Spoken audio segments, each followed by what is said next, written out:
Hi everyone and welcome. Let's take a look at different options for recording your guitar or bass with StudioMini on iPhone. Let's start with the simplest example of using my iPhone's built-in mic to record my acoustic guitar. Let's say I just came up with a song idea and I want to quickly record it to make sure I don't forget it. In StudioMini, I'm going to create a new project, which automatically record enables track 1.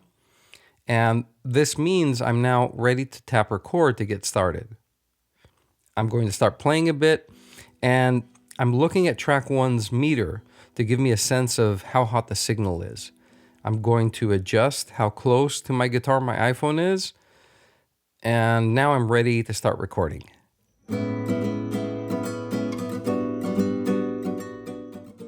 Now let's record something with my electric guitar. In this example, I'm going through a couple of pedals into my amp, and I have the amp volume fairly low because I'm at home and I can't play too loud right now. I came up with a riff idea and I want to play along with drums this time, so I'm going to find a loop that fits my idea.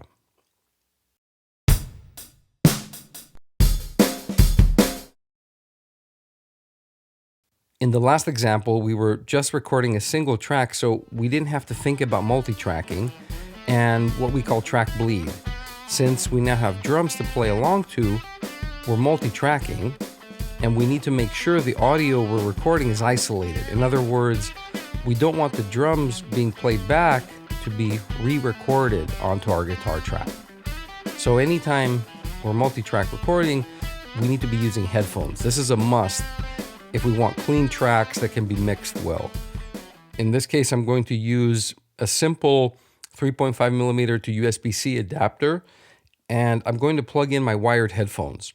This is another important point. The headphones need to be wired because wireless uses Bluetooth, and that technology has inherent audio latency. Recording with latency would make the performance sound off, which could range from sounding completely terrible to just not feeling right when you're playing back. Either way, wired headphones is the way to go, so there's no latency.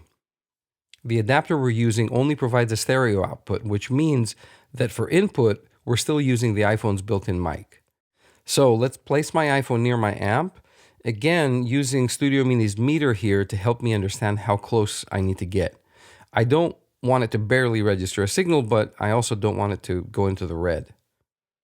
Next, let's take that riff and start working on it as a produced song that I can either mix in StudioMini to create a pro quality demo or expand the production by, for example, sharing it with a producer to continue the work in tools like Pro Tools or Logic.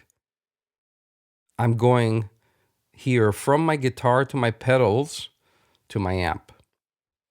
I'm then miking my amp, then taking that XLR cable into my USB audio interface, which includes a built-in preamp. Then I'm plugging my interface into my iPhone using a USB-C cable, and I have my headphones plugged into the interface. Since we're multitracking, I need to be able to hear everything in my headphones, which means I need to monitor the audio from my guitar as I'm recording. I have two methods of doing that when using an audio interface. I can either use the interface's hardware input monitoring, or I can use StudioMini's software input monitoring. Both are great options. You can try both and see what works best for your setting. StudioMini's software input monitoring is versatile, especially in situations where you don't have the option to monitor from your audio interface or mixer hardware. Next, let's go direct, which is especially useful if, for example, I'm in a setting where I can't use my amp at all. Maybe I'm in a hotel room, maybe I'm in an apartment, but I still want my recordings to sound pro. I'm going to do the same thing again, but with an amp simulator this time. My simulator already has overdrive and reverb, so I don't need my pedals this time around. I'm going from my guitar straight into my amp simulator, and from there into a smaller battery-powered USB audio interface, which is then plugged into my iPhone. And finally, I have my headphones plugged into the interface. Let's add some bass next. For this, I don't need an amp simulator because I want a nice, full, direct tone. I'm going to use a small mixer for its preamp, plugging my bass into the mixer's first channel and setting the gain for a nice, clear signal going into StudioMini. I'm then plugging my mixer into my portable audio interface, which is going into my iPhone, and I have my headphones plugged into the interface again.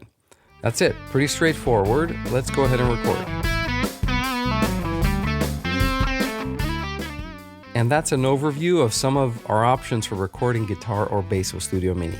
Make sure to check out more episodes for deeper dives into all the great things you can do with it. Thanks for watching, and see you next time.